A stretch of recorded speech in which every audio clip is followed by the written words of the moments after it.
At the moment, the world is threatened by the pandemic named as COVID-19. This is a project done to promote the information given by the World Health Organization to ensure the awareness of our community regarding the steps taken by the United Nations for this crisis. In this video, we will be looking at Part 4 of the COVID-19 calendar, from the 3rd of March 2020 to the 11th of March 2020. On March 3rd, WHO shipped nearly 500,000 sets of personal protective equipment to 47 countries, but the global supply is rapidly depleting. Shortages are leaving doctors, nurses, and other frontline workers dangerously ill-equipped to care for COVID-19 patients, due to limited access to supplies such as gloves, medical masks, respirators, goggles, face shields, gowns, and aprons. To meet rising global demand, WHO estimated that industry must increase manufacturing by 40%. On March 5th, WHO launches a new social media campaign called Be Ready for COVID-19, which urges people to be safe, smart, and kind. Be Ready was launched because everyone can prepare for COVID-19, including individuals, governments, and businesses.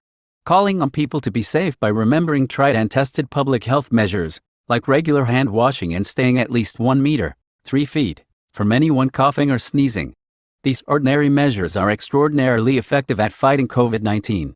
Asking people to be smart about COVID-19 by rejecting rumors and taking care to only share information from trusted sources. Everyone should keep informed about what is happening in their area and follow the recommendations of local authorities.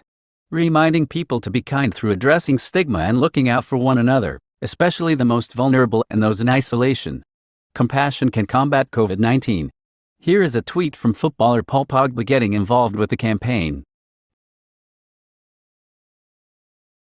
Marking this somber moment, on the 7th of March, WHO reminded all countries and communities that the spread of this virus can be significantly slowed or even reversed through the implementation of robust containment and control activities. Every effort to contain the virus and slow the spread saves life.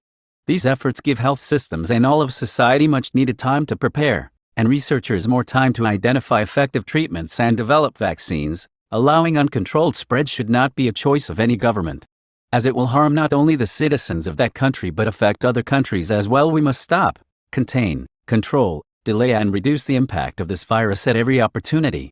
Every person has the capacity to contribute, to protect themselves, to protect others, whether in the home, the community, the healthcare system, the workplace, or the transport system.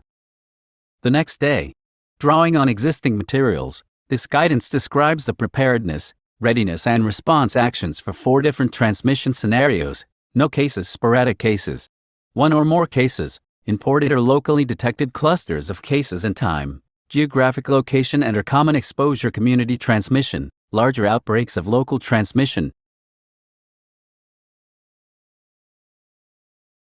On the March 10th, WHO, UNICEF, and the International Federation of Red Cross and Red Crescent Societies outlined critical considerations and practical checklists to keep schools safe, with helpful tips for parents and caregivers, as well as children and students themselves. On March 11, 2020, speaking at the COVID-19 media briefing, the WHO Director General said, WHO has been assessing this outbreak around the clock, and we are deeply concerned both by the alarming levels of spread and severity, and by the alarming levels of inaction. We have therefore made the assessment that COVID-19 can be characterized as a pandemic. Pandemic is not a word to use lightly or carelessly. It is a word that, if misused, can cause unreasonable fear or unjustified acceptance that the fight is over, leading to unnecessary suffering and death.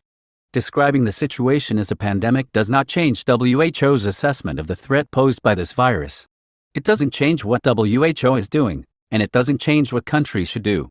We have never before seen a pandemic sparked by a coronavirus. This is the first pandemic caused by a coronavirus. And we have never before seen a pandemic that can be controlled, at the same time, Dr. Tedros Ghebreyesus. This brings us to the end of Part 4. You can access more information on the official websites of the United Nations and World Health Organization. Until we meet again in Part 5, be sure to keep clean and stay safe.